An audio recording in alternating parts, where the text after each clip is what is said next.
तुम बच्चों को बाप ने श्री कृष्ण का चित्र दिया है, जिस चित्र में श्री कृष्ण के बुद्ध रूपी हथेली में स्वर्ग दिखाते हैं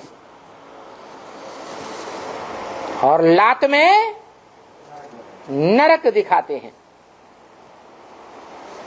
अर्थात तुम बच्चे इस नरक की दुनिया को बुद्धि से लात मारने वाले हो। तुम बच्चों को पता लग गया पक्का पक्का कि जो मेरे बाप का धंधा वो मेरा धंधा। मेरा बाप अखूट ज्ञान धनवान,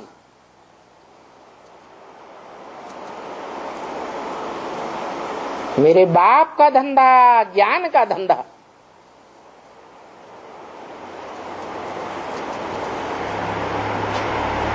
तो बाप की पत रखने वाला बच्चा बाप के धंधे की वृद्धि करेगा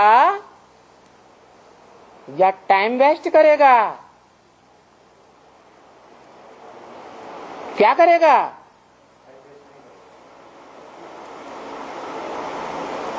बाप कहते हैं मेरी दिन रात की सेवा है। क्या बाप क्या कहते हैं? आराम है हराम। तो बच्चों को भी एक ही फुरना लगा रहना चाहिए। ज्ञान धन दान करने की सेवा।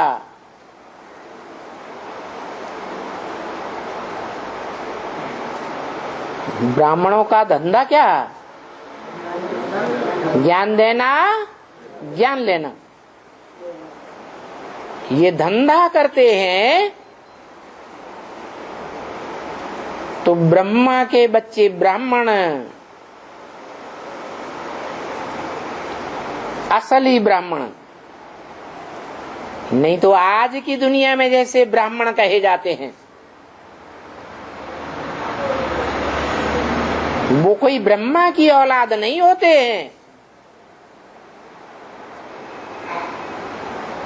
नहीं तो उन हद और बेहद के ब्राह्मणों से पूछो।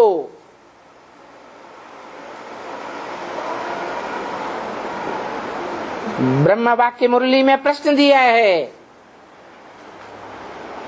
उन ब्राह्मणों से पूछो तुम अपन को ब्राह्मण कहते हो कि तुम्हारा ब्रह्मा बाप कहाँ है?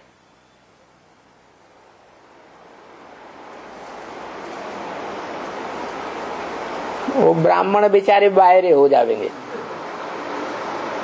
या तो कहेंगे सूक्ष्म वतनवासी हो गया।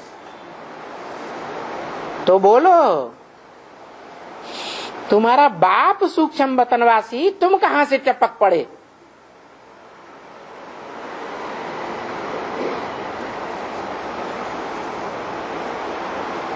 तो देखो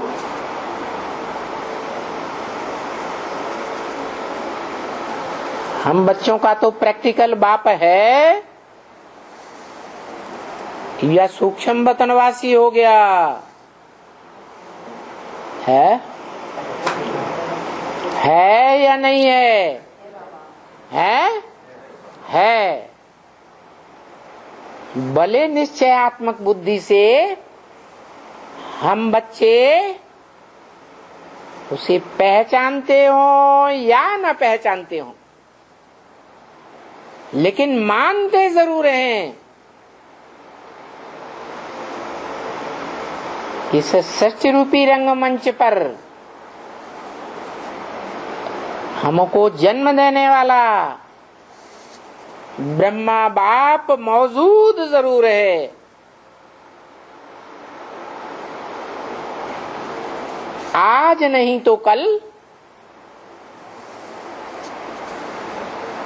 हम बच्चों से मेल जरूर होगा और एवरलास्टिंग मेल होगा। ऐसे नहीं आज मिले और कल कहें हमें बाप साप कुछ नहीं मिला। कोई ब्रह्मा बाप में भगवान नहीं आया। हमें तो लगता है वो शैतान आया था।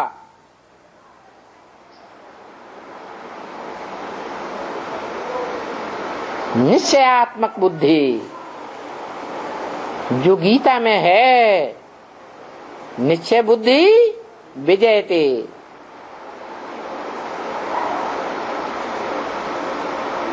अनिश्चय बुद्धि विनश्यते। विनश्यते का मतलब ये नहीं है कि शरीर विनाश हो जाएगा, नहीं। जो जितना निश्चय के सेकंड में गुजरते हैं उनका पद भ्रष्ट होता रहता है। एक सेकंड भी अनिश्चय में गुजरा, खुशी उड़ जाती है, नहीं तो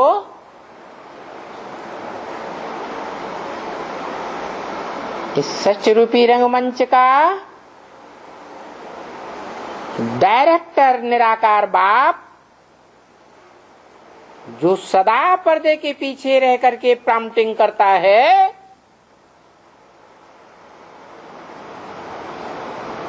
वो तो कहता है ये संगम युग मौजों का युग है, सदा मौज मनाओ।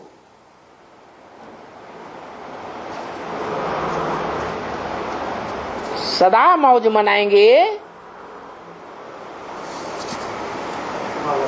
शूटिंग पीरियड में, रिहर्सल काल में सदा मौज मनाएंगे, तो ब्रॉड ड्रामा में भी सदा मौज मनाएंगे।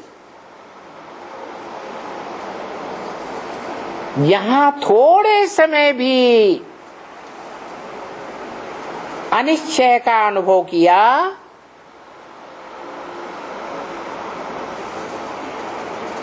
खुशी उड़ गई,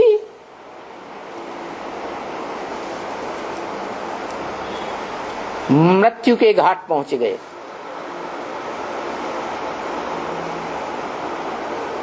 पद का विनाश हो जाता है।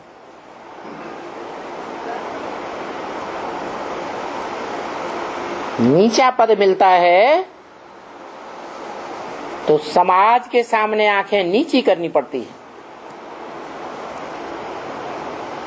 क्योंकि यहां ऊंचे ते ऊंचा भगवंत बाप आकर के राजयोग सिखाते हैं, जिससे हम जन्म जन्मांतर के राजा बनते हैं। बाप हमें प्रजा योग सिखाने नहीं आया है,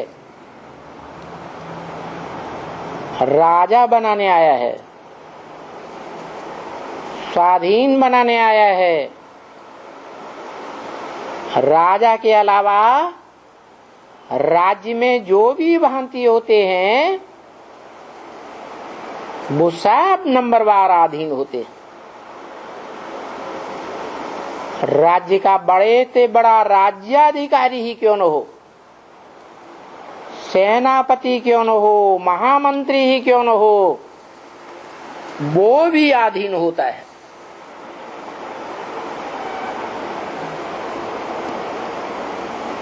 छोटे मोटे अधिकारियों का तो कहना ही क्या, छोटे मोटे अधिकारियों के घर में तो दास दासियां भी होते हैं।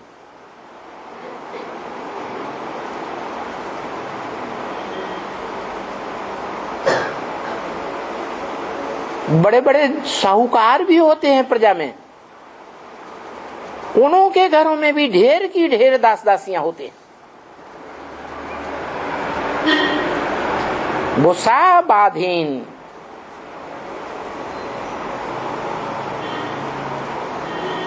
भगवान बाप जो आकर के ऊंचे से ऊंची राजधानी स्थापन करते हैं, उस राजधानी में ऊंचे से ऊंचा पद प्राप्त करने वाला राजा और उसके पीछे ढेर के ढेर अधीन होते हैं नंबरवार। तो बाप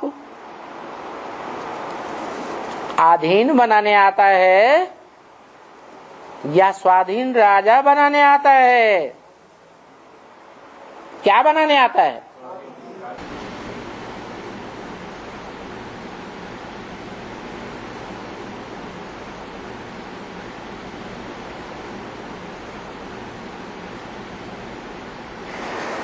ऐसी राजधानी बनाने आता है, अव्वल नंबर की राजधानी, जिसे वसुधैव कुटुंबकम कहा जाता है।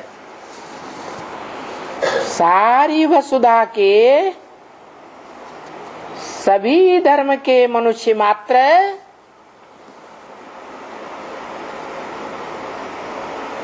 उस वसुधैव कुटुंबकम कहो,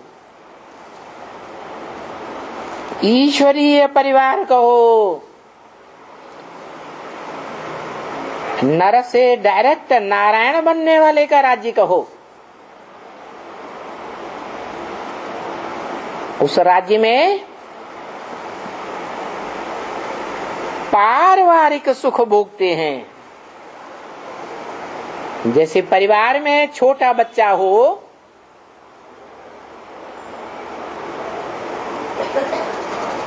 छोटा बच्चा भी कहेगा मेरा राज्य,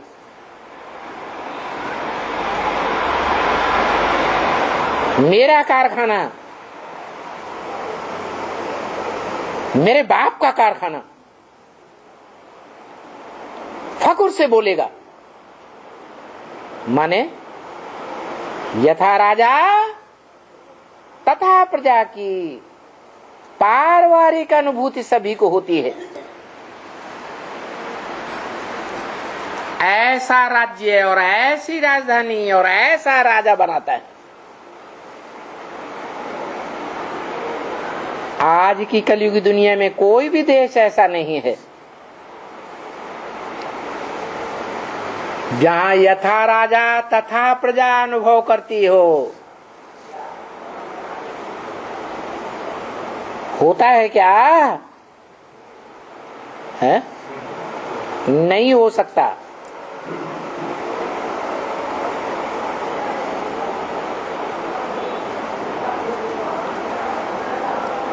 आज की कलयुगी दुनिया में जो भी राजाइयां चल रही हैं, प्रजातंत्र राज्य जिसे कहा जाता है, वो उल्टा हो गया।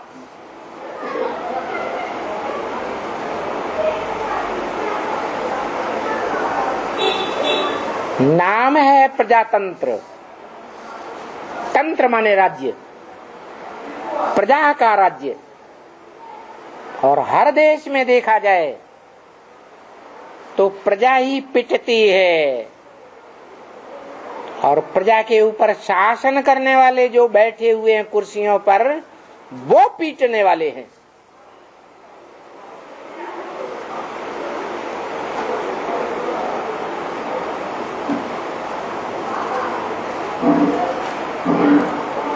प्रजा गरीब होती जाती है, जबकि प्रजातंत्र में, प्रजा के राज्य में राजा सबसे धनवान होना चाहिए। राजतंत्र है, राजा का राज्य है, तो राजा धनवान होना चाहिए ना। लेकिन यहाँ आज की दुनिया में जो देश देशांतर में प्रजातंत्र चल रहा है, उसमें क्या हाल है?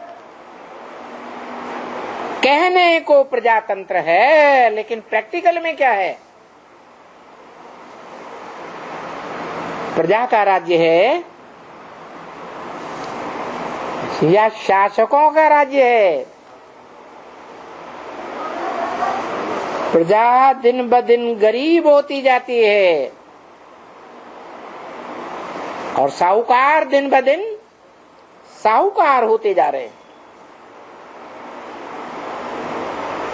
गरीबों की गरीबी बढ़ती जा रही है और साहूकारों की साहूकारी बढ़ती जा रही।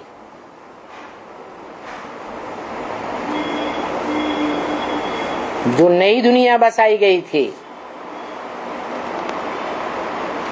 ऊंच ते ऊंच बाप हेवनली गॉडफादर के द्वारा, उस दुनिया में कोई भी गरीब नहीं।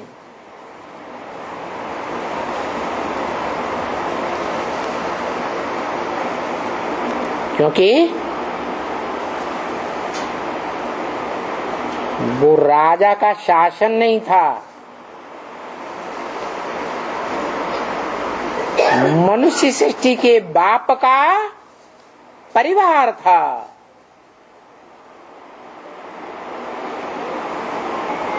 मनुष्य सृष्टि का बाप जो पुरुषार्थी जीवन में नर था, उसी पुरुषार्थी जीवन में नर से नारायण विश्व का मालिक बनता है।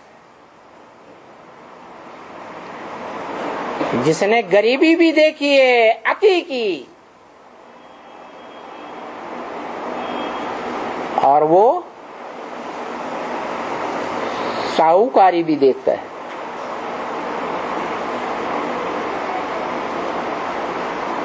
वो जानता है कि दुनिया में सबसे बड़ा दुख कौन सा होता है।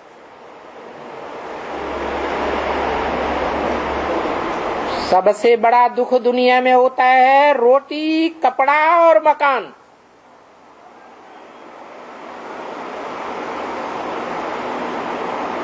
जिनको आज की दुनिया में वो मुहैया मिल रहा है,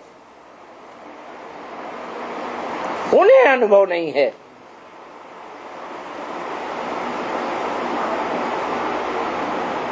आज से 500 साल पहले ही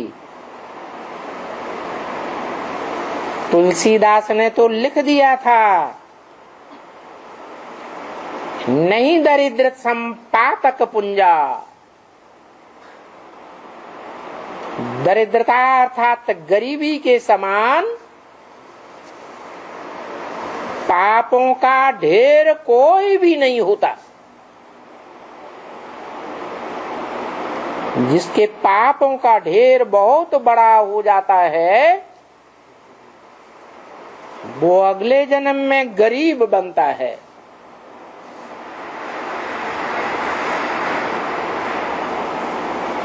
रोटी, कपड़ा और मकान के लिए दर दर भटकना पड़ता है।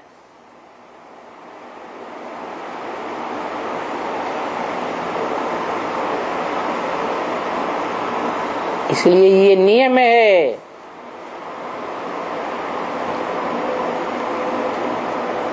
कि जो भी धर्म पिताएं हुए हैं,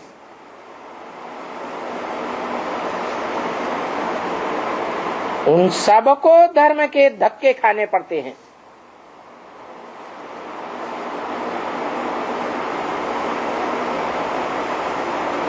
धर्म के धक्के खाते हैं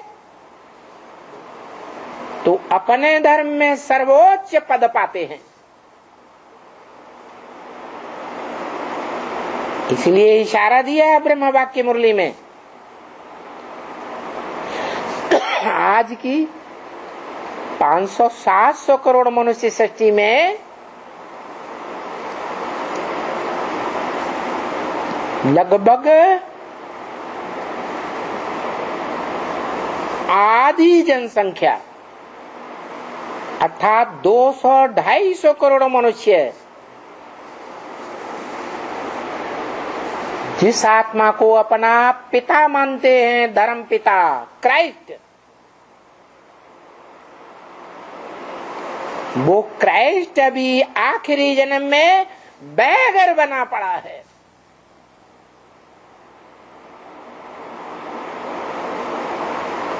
क्रिश्चियंस को सुनकर के क्रोध आएगा।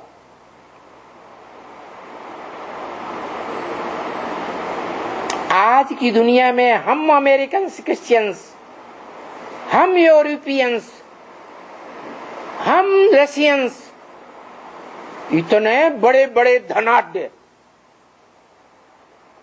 महल माड़ियों अटारियों वाले।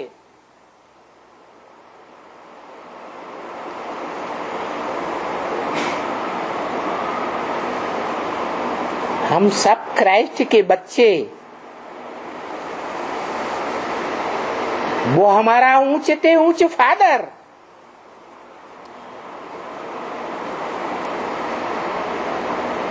हम जिस इबादत घर में जाते हैं वो गिरजाघर का मुखिया हमारा फादर। हम उसका कितना मान करते हैं। दुनिया के जितने भी गिरजाघरों के फादर्स हैं उन सबका मुखिया पोप।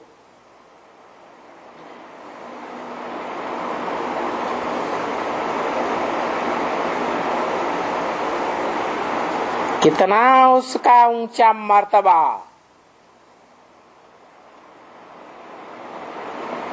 अरे वो तो आखिरी जन्म का पोप है।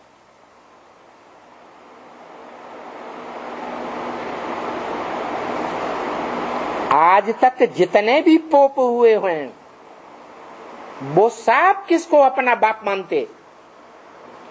क्राइस्ट को बाप मानते। हाँ, क्राइस्ट के लिए ये कहते हैं कि बैगर बना फिरता है, वो भीख मांग रहा है।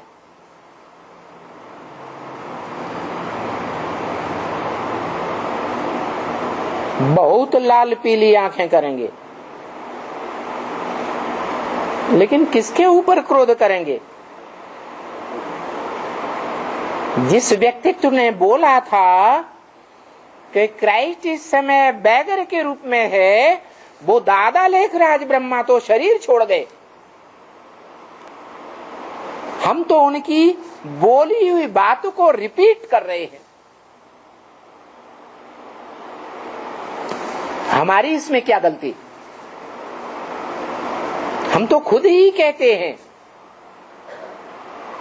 कि जो भी धर्म की स्थापना करने वाले धर्म पिताएं होते हैं उनको धर्म के धक्के जरूर खाने पड़ते हैं। चाहे वो क्राइस्ट हो, क्रॉस पर चढ़ाया जाता है समाज के द्वारा, चाहे वो मोहम्मद हो,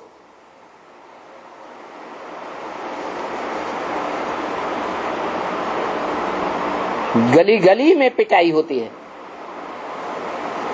आज तक मुसलमान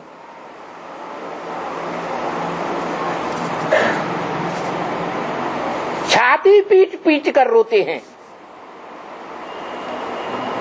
हाय हुसे हम न हुए, हाय हुसे हम न हुए। हम होते तो हम जाने क्या कर देते, कौन पसीना एक कर देते।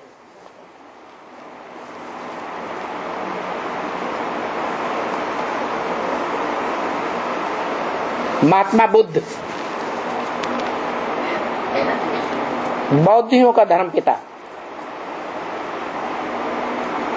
चीन जापान देश, बड़े बड़े धर्मखंड, सभी धर्मखंडों के धर्म पिताओं के जीवन चरित्र को देख लो। उन्होंने सबने धर्म के धक्के खाए हैं। धर्म के धक्के खाते हैं तो उस धर्म के फॉलोअर्स उनको ऊंची नजर से देखते हैं।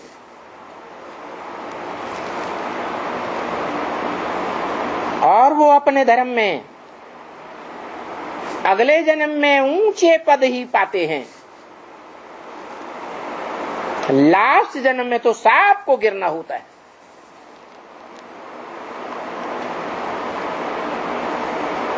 वो तो सब धर्म पिताएं हैं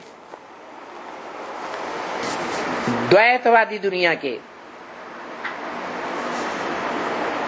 जिस द्वैतवादी दुनिया में दो दो धर्म होते हैं, दो दो धर्म पिताएं, दो दो राज्य, दो दो कुल, दो दो भाषाएं, 2 से 4, 4 से 8,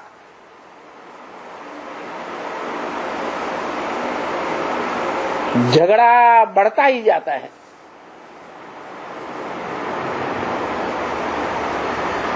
कि द्वैतवादी दुनिया के धर्म पिताएं भी ग्रेट फादर्स कहे जाते हैं, महान धर्म पिताएं।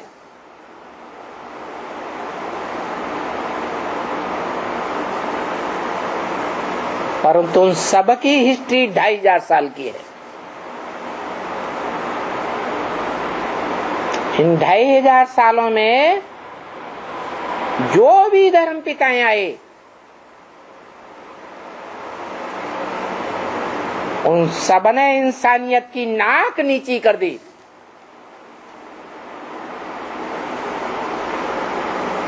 इंसान हैवान बन गया।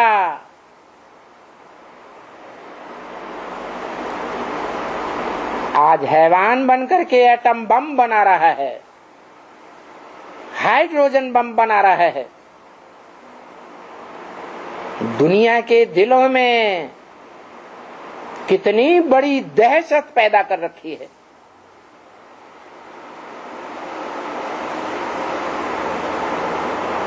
कल क्या होगा?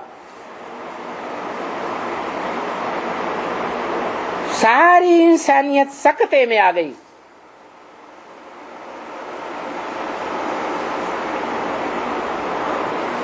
मतलब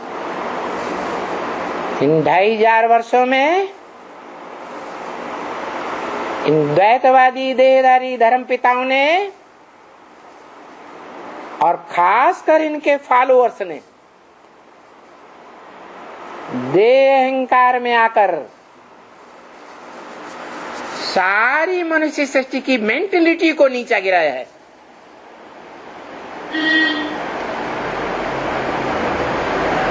सब एक दूसरे के दुश्मन बने पड़े हैं।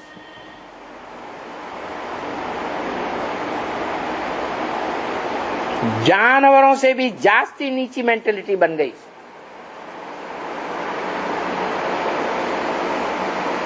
इसको अज्ञान अंधकार की दुनिया नहीं कहेंगे तो क्या ज्ञानियों की दुनिया कहेंगे? ज्ञान रोशनी है, अज्ञान अंधकार है। अज्ञान में ठोकरें खाई जाती हैं क्योंकि अंधकार है।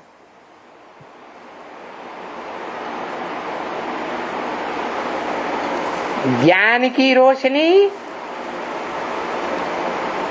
सुखदाई है। ज्ञान की रोशनी को दिन कहा जाता है। अज्ञान को अंधकार की रात कहा जाता है। दिन और रात बराबर होते हैं। दुनिया की हर चीज 4 अवस्थाओं से पसार होती है। कोई भी चीज ले लो, मनुष्य ले लो, कोई जानवर ले लो,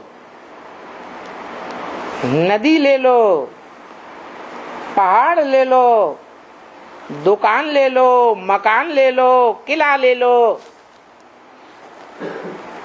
सब 4 अवस्थाओं से पसार होते। सबसे पहली अवस्था है सतो प्रधान, सुखदाई, और लास्ट की अवस्था है दुखदाई तमो प्रधान। माना पहली 2 अवस्थाएं हैं सुखदाई और बाद की दुखदाई अवस्थाएं। तो जो सुख आता है सुखदाई स्टेज, वो ज्ञान से आती है। जहां ज्ञान होता है वहां सुख होता है। जहां अज्ञान होता है वहां दुख होता है। तो समझ जाना चाहिए, ये देहधारी धर्म पिताओं की दुनिया बनाई हुई है। ये देह के अहंकार में रहने वाले 5 तत्वों से बने हुए इस देह को बड़ा महत्व देते हैं।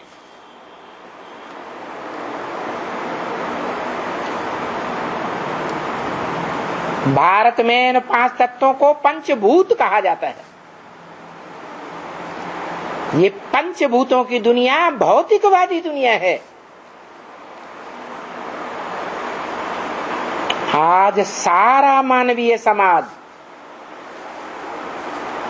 भौतिकवादी दुनिया के आलोड़न में रचा पचा है। तन की शक्ति, धन की शक्ति, मन की शक्ति, समय की शक्ति सारी पंचभूतों में लगाई हुई है।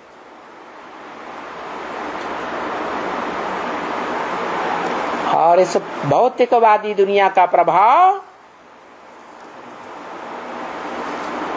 सबसे जास्ती अगर कोई देश है तो वो भारत देश है, जो इस भौतिकवादी दुनिया से प्रभावित हो गया है।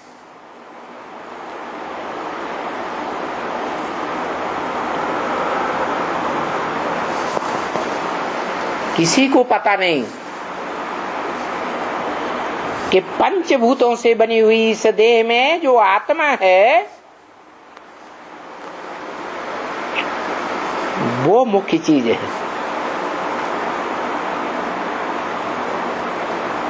देह मुख्य नहीं है, आत्मा मुख्य है। हर देहधारी में, हर प्राणी मात्र में आत्मा चैतन्य ही विशेष है, अविनाशी है। देह विनाशी, देह के 5 तत्व विनाशी। विनाशी में बुद्धि लगाएंगे, तन लगाएंगे, धन लगाएंगे, समय संपर्क की शक्तियां लगाएंगे तो विनाश को पाएंगे। सुख का विनाश होता रहेगा। और जो चैतन्य आत्मा है, जिस चैतन्य आत्मा की रोशनी आंखों से निकल रही है, चैतन्य आत्मा शरीर से निकल जाती है तो आंखें बटन हो जाती हैं। वो चैतन्य आत्मा के मनन चिंतन मंथन में रहेंगे, प्रैक्टिस करेंगे तो सुखमयी जीवन जिएंगे।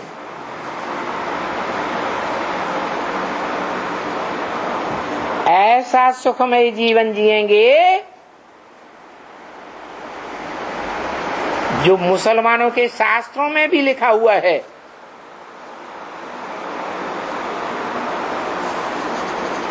कि जब इस दुनिया में दुनिया की बड़े से बड़े दुखदाई स्थिति हो जाएगी, इस दुनिया में कयामत बर्पा होगी, उस टाइम पर खुदा के बंदे जो रूहानियत की स्टेज में रहेंगे, रूह माने आत्मा, आत्म की स्मृति में रहने वाले होंगे, वो बड़े मौज में रहेंगे।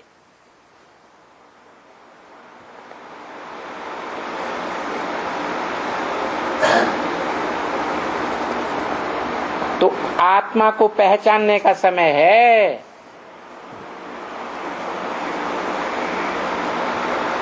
अविनाशी सुख पाने का समय है।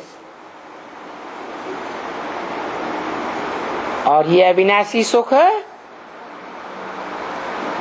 जो अविनाशी आत्मा है, उस अविनाशी आत्मा के बाप से ही मिल सकता है।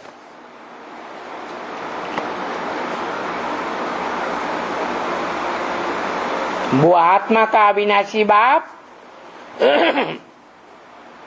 डायरेक्ट सुख नहीं देता,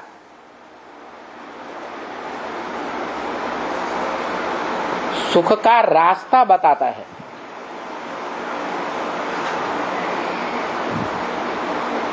अगर डायरेक्ट सुख देता हो तो 500-700 करोड़ मनुष्यों को बराबर सुख दे दे।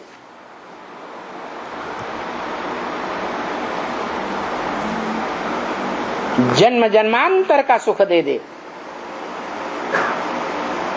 लेकिन नहीं, वो आत्माओं का बाप है, अविनाशी आत्माओं का बाप। वो सबका कल्याण तो चाहता है और सबका कल्याण करने का रास्ता भी बताता है, लेकिन उसके बताए हुए रास्ते को नंबरवार फॉलो करते हैं।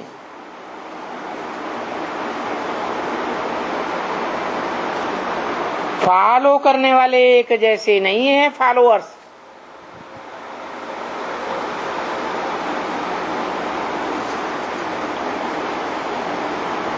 वो आत्माओं का बाप तो है,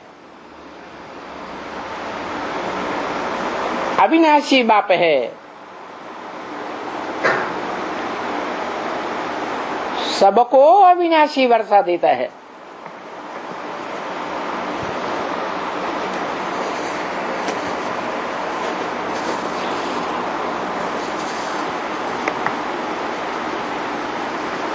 लेकिन लेने वाले नंबरवार हैं।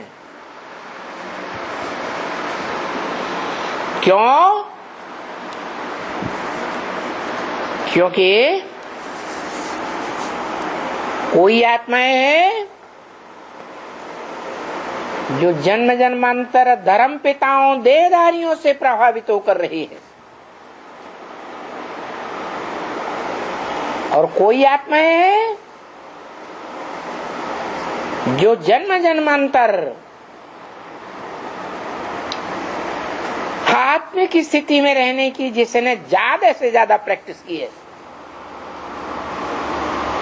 शूटिंग काल में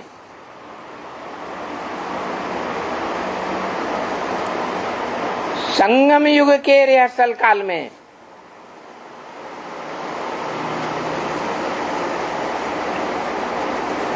हीरो पार्टधारी के साथ जन्म जन्मांतर रही हैं, तो प्रैक्टाइज हो चुकी हैं।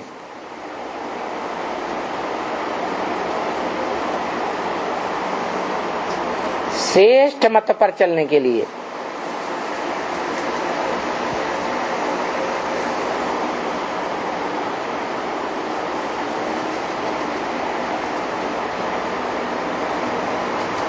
तो हर आत्मा में अपने अपने प्रकार का प्रभाव पक्का हो चुका है, स्वभाव पक्का हो चुका है। जैसे नाली के कीड़े का स्वभाव होता है, नाली के कीड़े को नाली में से निकाल करके साफ सुथरे ईश्वर के वो सूर्य के प्रकाश में रख दो, वो तिल मिलाएगा, बिल मिलाते हुए फिर नाली में घुस जाएगा।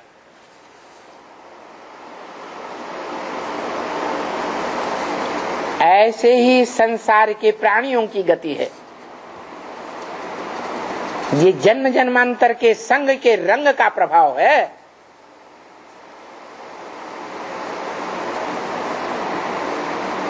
ये तो सत्य बात है।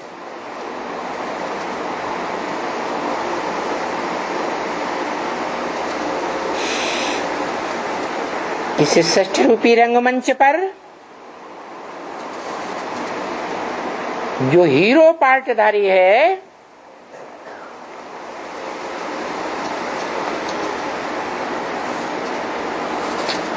हीरो की तरफदारी करने वाली आत्माओं को विशेष सहयोग देता है।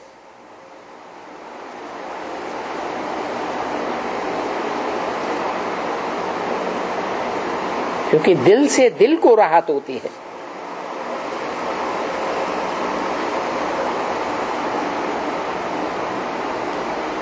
वो मानवीय हीरो पार्टधारी है।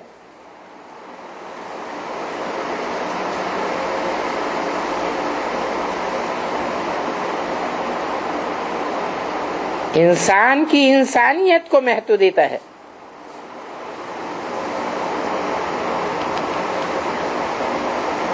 हैवान को तरजीह नहीं देता, परंतु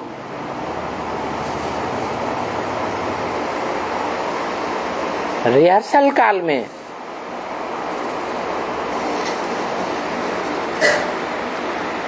जब ऊंचे के ऊंचा भगवंत माने जाने वाली सुप्रीम सोल इस सृष्टि पर आती है तो उसे आप समान बनाती है, अर्थात सर्वे सब भवन्तु सुखिनः, सब सुखी रहें।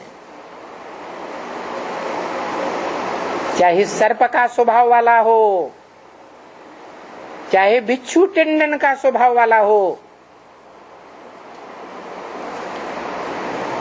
उसको भी मदद करनी है, सुखी बनाना है।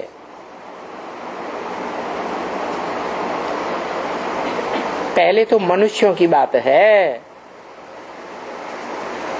क्योंकि मनुष्यों का बाप है।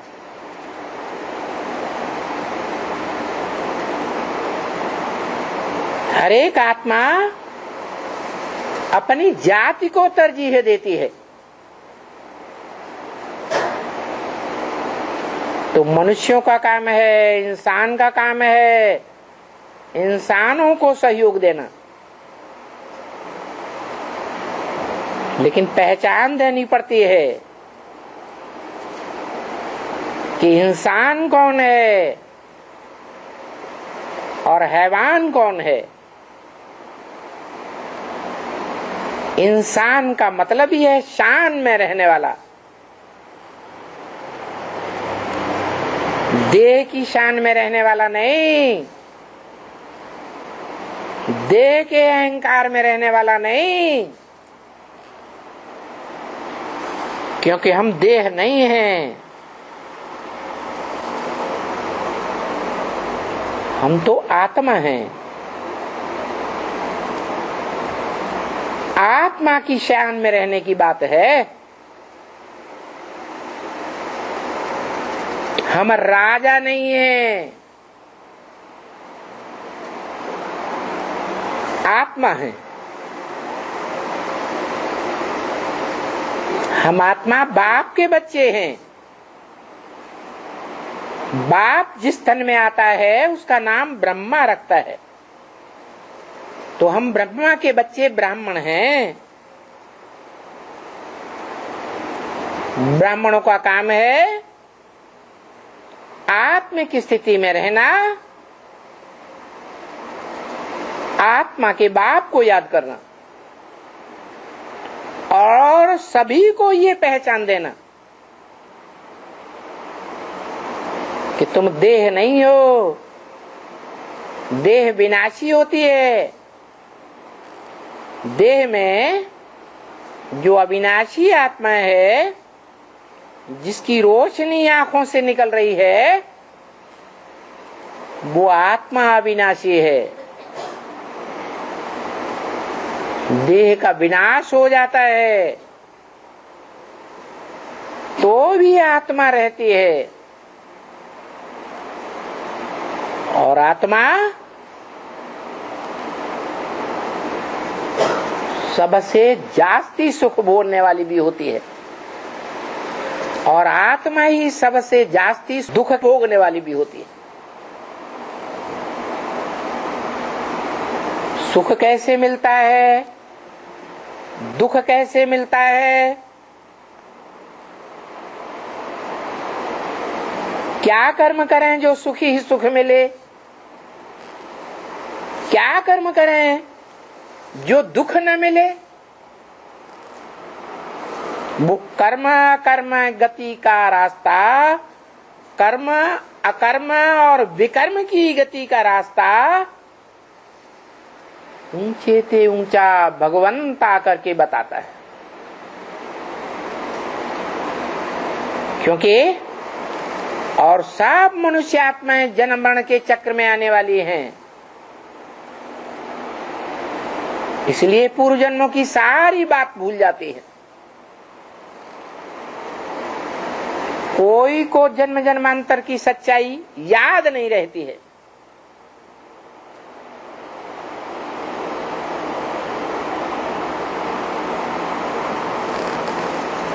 विस्मृति हो जाती है।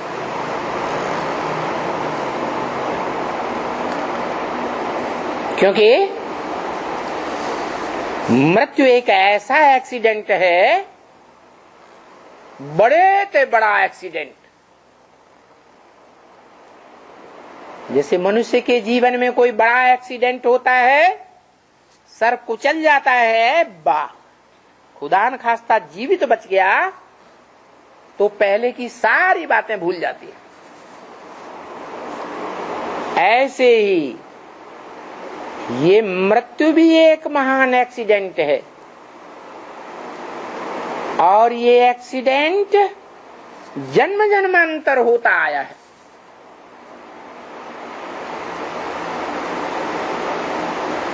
कहेंगे ये भी एक सामान्य मृत्यु है,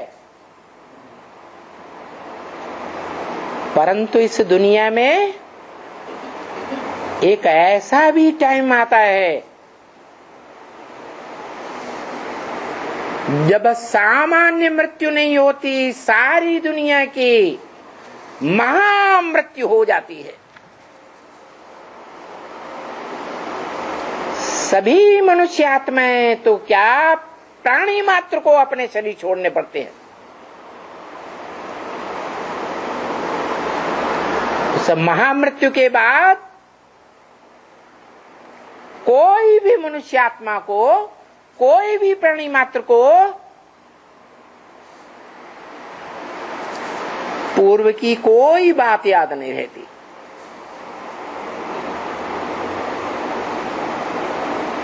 क्योंकि ये महामृत्यु है, ये बड़े से बड़ा दुनिया का एक्सीडेंट है।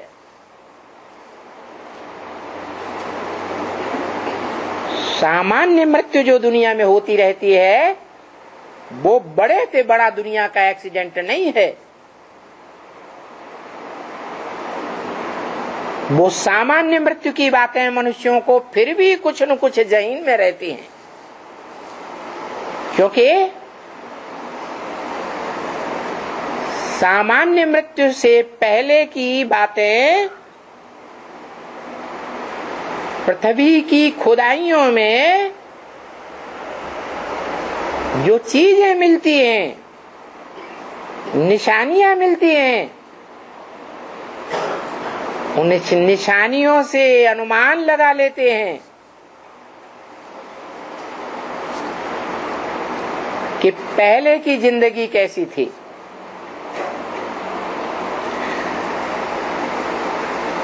तो वो 2500 वर्ष का इतिहास मिलता है, जिसकी निशानियां मिलती हैं खुदाइयों में। 2500 वर्ष से पहले का कोई इतिहास मनुष्यों के पास नहीं रहता।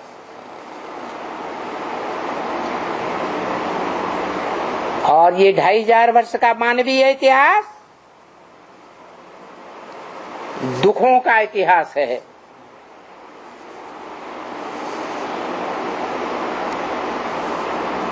देवताओं की सुखी जिंदगी का इतिहास नहीं है।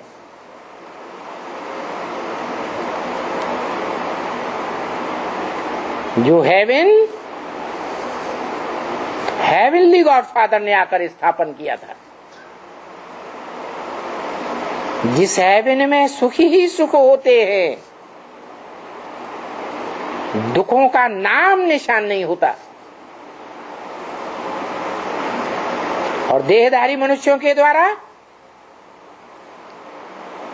जो भी धर्म पिताएं आए, उन धर्म पिताओं के द्वारा जो धर्म स्थापन होते हैं, उन धर्मों में दुख ही दुख बढ़ता जाता है। यहां तक कि सुख का नाम निशान नहीं रहता।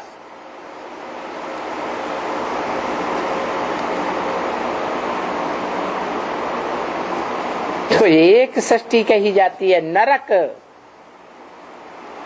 नर माने मनुष्य।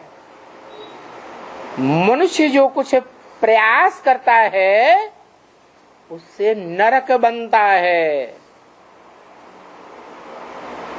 मनुष्य जो मनमत चलाता है उस मनमत से नरक बनता है, और मनुष्यों की मत पर चलता है उससे भी नरक बनता है। और जो मनुष्य नर कहे जाते हैं उस नर को नारायण बनाने वाला भगवान जब इस सृष्टि पर आता है, जो मनुष्य को देवता बनाता है, उसकी मत पर जो चलते हैं वो जन्म जन्मांतर की सुखी जिंदगी बनाते हैं। इसलिए कहा जाता है गीत बनाए दिए हैं दुनिया वालों ने, हद के अर्थ के गीत बनाए, हद के बच्चों के लिए। नन्हे मुन्ने बच्चे तेरी मुट्ठी में क्या है, मुट्ठी में है तकदीर तुम्हारी। है बेहद की बात, बेहद दुनिया की बात है। बेहद बाप आकर के जब बेहद के बच्चों को समझाते हैं तो उनकी ये समझाने की बात है कि हे मनुष्य सृष्टि के बच्चे, तुम आत्मिक स्थिति का पुरुषार्थ करने में बच्चा बुद्धि हो। क्या सगीर बुद्धि नहीं बने हो।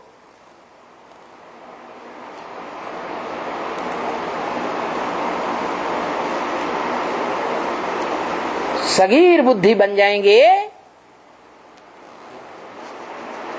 तो तुम बाप को पूरा पूरा पहचान लेंगे।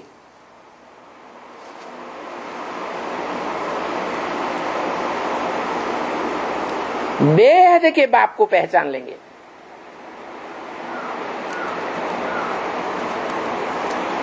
जो बेहद का बाप विश्व पिता कहा जाता है, विश्व की बादशाही लेता है तब विश्व पिता कहा जाता है। विश्व की राजाई ऐसे नहीं मिल जाती है। राजाई उन्हीं को मिलती है जो लड़ाई करते हैं। पहले लड़ाई के बाद ही राजाई स्थापन होती है।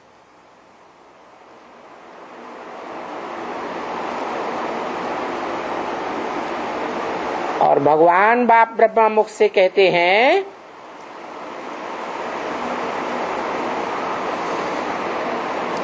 ये बड़े ते बड़ी दुनिया की लड़ाई तुम बच्चों के सामने खड़ी है, जिसका नाम है महाभारी महाभारत गृह युद्ध।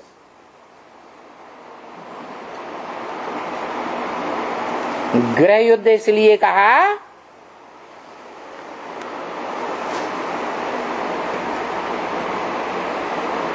कि जो भारत माता है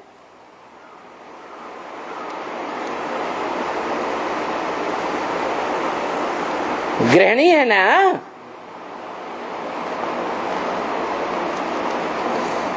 कि जड़ जमीन है? भारत माता है माना चैतन्य है। जो कहते हैं भारत माता की जय, जड़ जमीन की जीत और हार होती है क्या?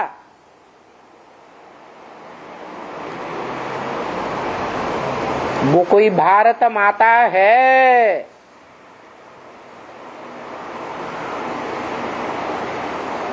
जहां से ये लड़ाई निकलती है दुनिया में, और और सारी दुनिया को भस्म कर देती है। जो ब्रह्म वाक्य मुरली में बोला,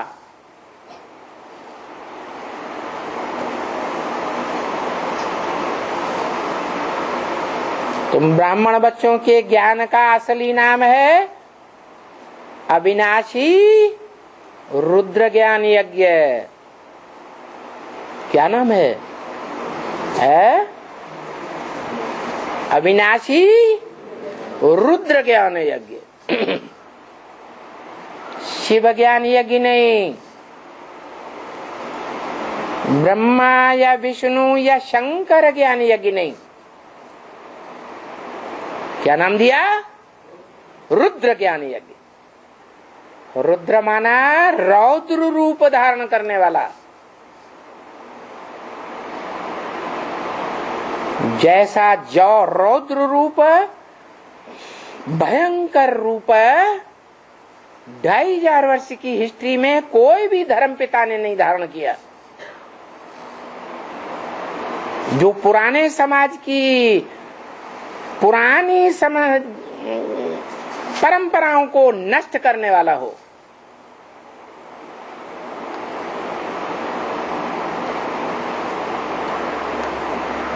ये एक ही रुद्र है संसार में जो इतना रौद्र रूप धारण करता है।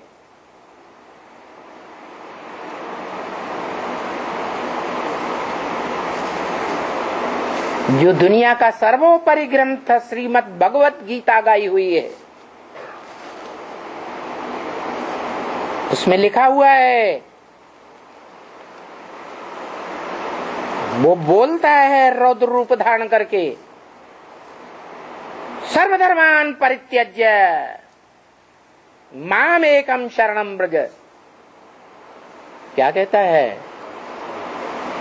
सब धर्मों को त्याग दे, मेरी शरण में आ जा। सब धर्मों को त्यागेगा तो धर्म पिताओं को नहीं त्यागेगा है?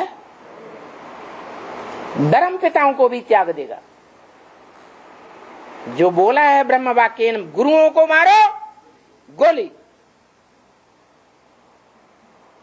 इन गुरुओं ने, मनुष्य गुरुओं ने उल्टे रास्ते बताए हैं।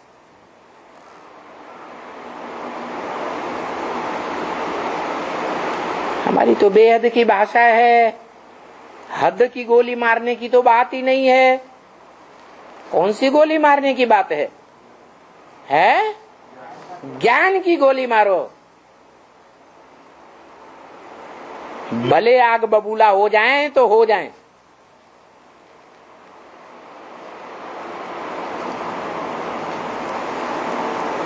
सचखंड स्थापन करना है, सच बोलना है, सच खाना है। नहीं तो दुनिया में तो उल्टी चाल है। झूठ है लेना, झूठ है देना, झूठ है भोजन, झूठ चबेना। सारे जीवन के हर कर्म में, कर्मेंद्रियों में झूठ ही झूठ भरा पड़ा है। तुम बच्चों को तो सच्चखंड स्थापन करना है। तुम्हारा तो सच्चा पातशाह आया हुआ है। सच्चे बादशाह की आर्डर पर चलना है। तुम्हारी रूहानी मिलिट्री है। ये सेवा पर जाने के लिए सदैव तैयार रहना चाहिए। क्यों? क्योंकि तुम रूहानी मिलिट्री हो ना। रूहानी मिलिट्री के वॉरियर को मार्शल से डायरेक्शन मिले और डायरेक्शन मानने से इनकार कर देवे तो बहुत गड़बड़ हो जाएगा। तो बेहद की बुद्धि बनाना चाहिए। ऐसे नहीं बाबा हम तो इसी सेंटर पर रहेंगे, इसी गांव में रहेंगे, इसी शहर में रहेंगे, इसी परिवार में रहेंगे। नहीं, कभी भी ट्रांसफर होने से हृदय विदीर्ण नहीं होना चाहिए। अगर ट्रांसफर होने से हृदय विदीर्ण होता है तो क्या साबित होता है? नष्टो मोहा स्मृति की लब्धा की स्टेज में नहीं पहुंचे हैं या देर में पहुंचेंगे तो नंबर पीछे हो जाएगा। मिलिट्री में तो कितने कितने पद होते हैं, एक से एक ऊंचे, तो नीचा पद थोड़ा ही पाना चाहिए। बाबा जानते हैं बच्चे बेहद में सर्विस करने लायक हैं,